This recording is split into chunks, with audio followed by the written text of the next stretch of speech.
Indian currency నోటుపై ముందుగా ముద్రించిన photo ఎవరిది? అసలు మన ఇండియన్ కరెన్సీ ఎప్పుడు ఎలా మొదలైంది? మొట్టమొదట ఏ బొమ్మలు వాటిపై ముద్రించారు? అప్పుడు ముద్రించిన అతిపెద్ద నోటు 10,000 నోటుపై ఎవరి బొమ్మ ఉండేది? ఆ నోటును ఎందుకు రద్దు చేశారు? ఇప్పుడు చలామణిలో ఉన్న కరెన్సీ నోటును ఫైనలైజ్ చేసింది ఎవరు? ఇలా నిత్యం మన చేతుల్లో ఉండే కరెన్సీ నోట్లకు సంబంధించి ఎన్నో డౌట్స్ ఉంటాయి. స్వాతంత్రం వచ్చినప్పటి నుంచి ఇప్పటి వరకు మన కరెన్సీ రూపురేఖలు ఎలా మారుతూ వచ్చాయి?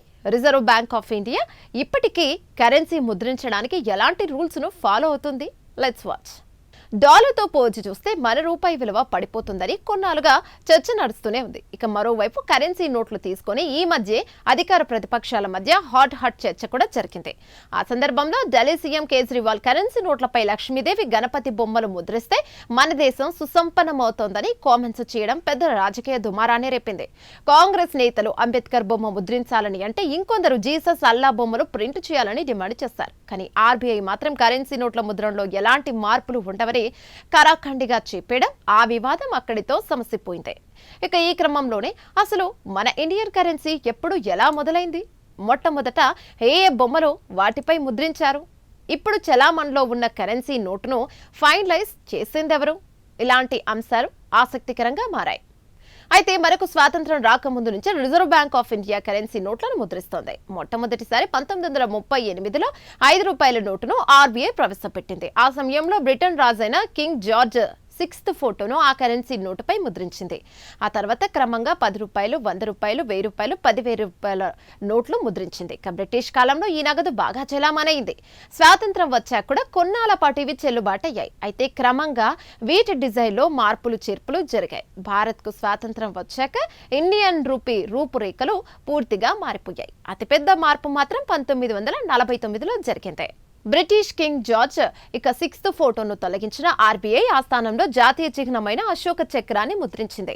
కరెన్సీ రంగులోనూ మార్పులు తీసుకొచ్చింది. ఆర్బీఐ 1950లో ₹2, ₹5, ₹10, ₹100 కరెన్సీ నోట్ల రంగు రూపును పూర్తిగా మార్చేసింది. 1954లో తంజావూరు ఫోటోతో ₹1000 నోటును ముద్రించింది. ఇక గేట్వే ఆఫ్ ఇండియా ఫోటోతో ₹5,000 నోటు, అశోక పిల్లర్ ఫోటోతో ₹10,000 నోటును ముద్రించింది. అయితే 1978లో అప్పటి ప్రభుత్వం పెద్ద నోట్లను రద్దు చేయడంతో ₹5,000, ₹10,000 నోట్లు కనుమరుగైపోయాయి. ఇక ఇలా ఉంటే 1953 వరకు మన కరెన్సీ నోట్లపై జాతీయ భాష హిందీ భాష ఎక్కువగా కనిపించేది. అయితే reserve bank of India 1934 act కింద కరెన్సీని ప్రవేశపెట్టింది. అప్పటి నుంచి మన దేశంలో ఆర్బీఐ ఇష్యూ చేసిన నోట్లు మాత్రమే చెల్లుబాటు అవుతాయి. అయితే 1980లో కొత్త నోట్ల ముద్రణ మొదలైంది. రూపాయి నోటు పైన ఆయిల్ రింగ్, ₹2 నోటు పైన ఆర్యభట్ట ఫోటో, ₹5 నోటు పైన రైతు ట్రాక్టర్ ఫోటోలు, ₹10 నోటు పైన నెమలి ఫోటో, ₹20 నోటు పైన కోనార్క్ ఆలయ ఫోటో, ఇక ₹100 నోటు పైన హిరాకుడ్ డ్యామ్ ఫోటోలు ముద్రించారు. మరి మహాత్మా గాంధీ ఫోటో కరెన్సీ నోటుపై ఎప్పుడెక్కింది, ఎలా స్థిరపడిపోయిందనే విషయానికి వస్తే స్వాతంత్రం వచ్చిన తర్వాత 1949లో కరెన్సీ నోట్ డిజైన్లో మార్పులు చేర్పులు చేయాలన్న ఆలోచన వచ్చింది. ఆ సమయంలోనే కింగ్ ఫోటో బదులు మహాత్మా గాంధీ ఫోటో ముద్రించాలని నిర్ణయించుకున్నారు.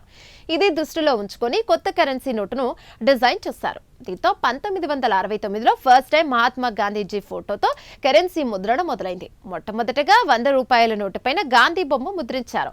ఆ తర్వాత 1987లో ₹500 నోటు ముద్రించడం మొదలుపెట్టారు. ఇక 1996లో గాంధీ ఫోటోతో కూడిన కొత్త కరెన్సీకి మార్కెట్లోకి విడుదల చేశారు. ఇక దీంతో పాటు సింబల్లోనూ మార్పులు వచ్చాయి.